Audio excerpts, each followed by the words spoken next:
The story begins with a clever and wealthy man named Stan Minton. He works in real estate, but not in an honest way.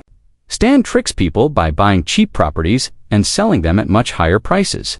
Over time, he builds a huge fortune using these shady tactics. He is also married and seems quite attached to his wife. However, one day his scheme backfires. A man he scams decides to take legal action against him.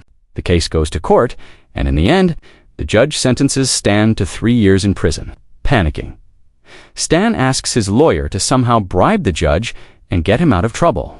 The lawyer tries, but the judge refuses. Instead, he gives Stan a small relief, 6 months before he must report to prison so he can settle his remaining affairs. Now stressed and desperate, Stan considers running away to another country. But there's a problem. The government freezes all of his bank accounts, leaving him with no way to escape.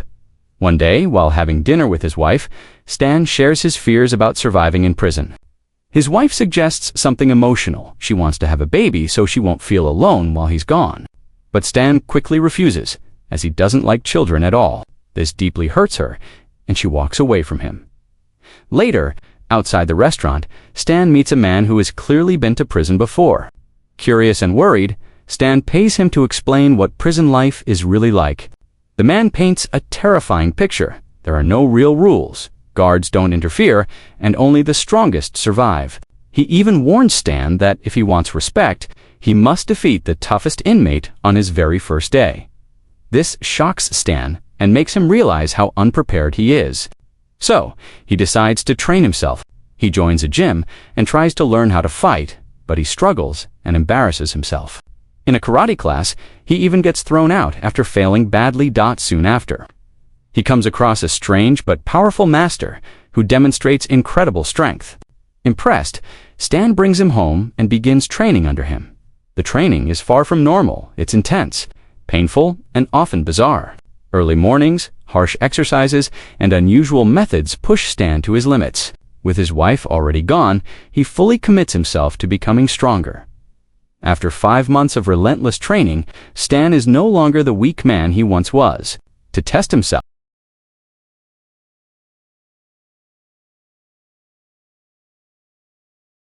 he returns to the same karate class where he was humiliated, and this time, he easily defeats the instructor. Finally, the day arrives for him to go to prison. But now, Stan is no longer afraid. He steps inside with the other inmates, ready to face whatever challenges come his way, as his real test is just about to begin. The prison warden gathers all the inmates and lays down a strict rule. No one will try to escape, and no one will cause trouble for the guards.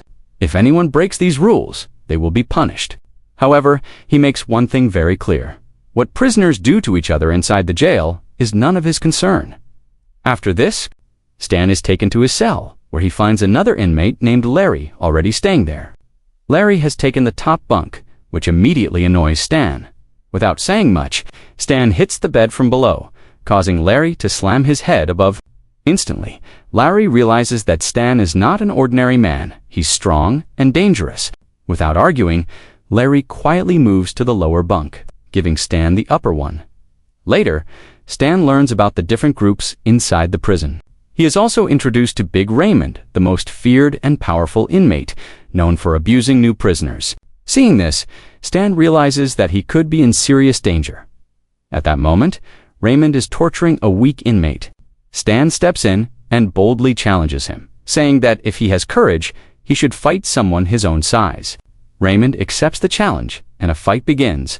But this time, Stan is no longer weak. He is trained and ready. He attacks Raymond with speed and precision, striking him repeatedly, and even breaking his fingers before slamming him to the ground. In the end, Stan defeats Raymond completely. All the inmates are shocked. Fear spreads across the prison, and from that moment on, Stan earns a new name, Big Stan. Soon, even the leaders of different prison groups come forward and show him respect. Everyone in the prison now fears him. Later, while Stan is eating, the same inmate whom Raymond was torturing comes to thank him for saving his life. But Stan calmly replies that he didn't do it to help him, he did it to protect himself. He makes it clear that he never does favors for anyone. Not long after, the warden calls Stan for a private meeting. It turns out he has a hidden plan.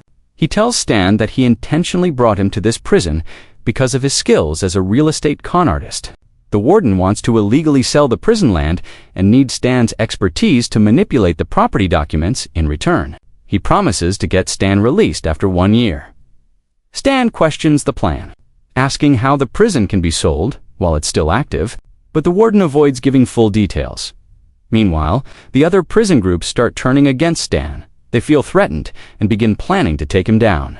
One day, while Stan is in the washroom, an inmate attacks him with a sharp homemade weapon. But Stan is already prepared. He uses his nunchucks and brutally defeats the attacker. Stan eventually agrees to work with the warden. One day, a Vietnamese mafia member visits the warden, secretly working with him. During their conversation, Stan overhears everything and discovers the real plan. The idea is horrifying. The warden plans to create chaos inside the prison by making different groups fight each other. Once a full-scale riot breaks out, armed forces will open fire, killing all the inmates. After that, the government will have no choice but to shut down the prison, allowing the land to be sold. Stan is shocked. He refuses to let innocent people die, even if it costs him his own life. So, he gathers all the inmates and holds a meeting. He announces a new rule: no one will attack anyone anymore. All conflicts will be resolved peacefully, and everyone must live with mutual respect. Surprisingly, the prisoners agree, and slowly, peace spreads throughout the jail. Now, instead of violence, the inmates start living together calmly. Whenever there is a disagreement, they come to Stan, and he helps them settle it.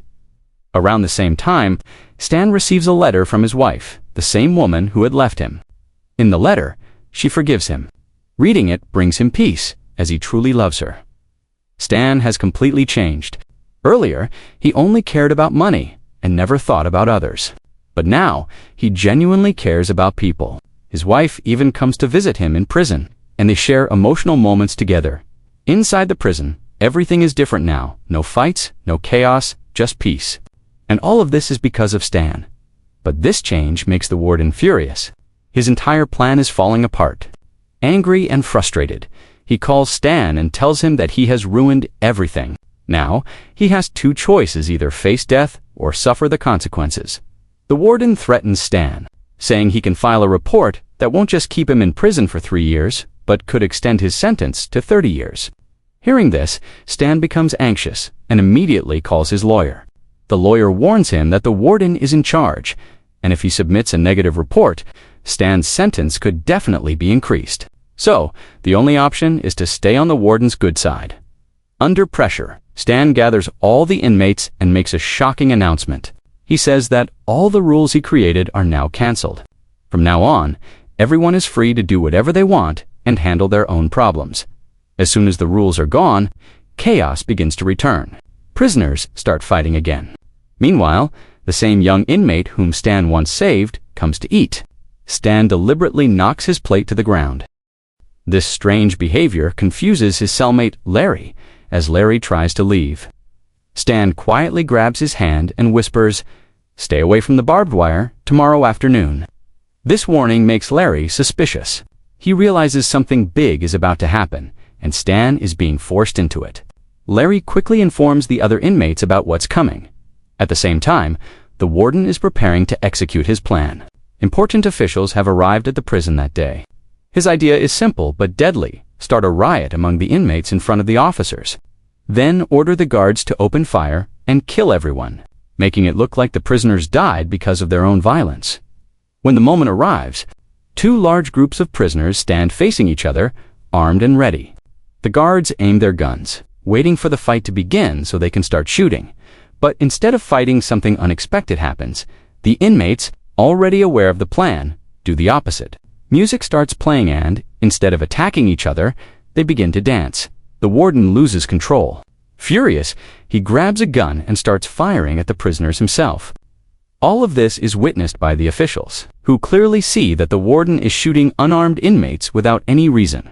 Meanwhile, Stan is fighting a Vietnamese mafia member. The man reveals that he trained under the same master as Stan. A fierce fight follows. But in the end, Stan defeats him. Stan then rushes toward the warden. The warden, desperate for revenge, points his gun at Stan. But just as he's about to shoot, someone strikes him from behind. It's Stan's wife. She reveals that ever since Stan went to prison, she has been training with the same master. Now, she is also a skilled fighter. With everything exposed, the illegal plan, the attempted massacre, the warden is arrested and sent to prison for his crimes. As for Stan, he completes his original sentence and is finally released after 3 years. As he walks out, the other inmates say goodbye with respect. Some of them have even gotten tattoos of him as a sign of what he meant to them. He changed the entire environment of the prison. Stan is no longer the same man. He has learned responsibility, compassion, and the value of people. Outside the prison, his wife is waiting for him. As they walk toward their car, Stan sees the master sitting inside, along with a 3-year-old little girl.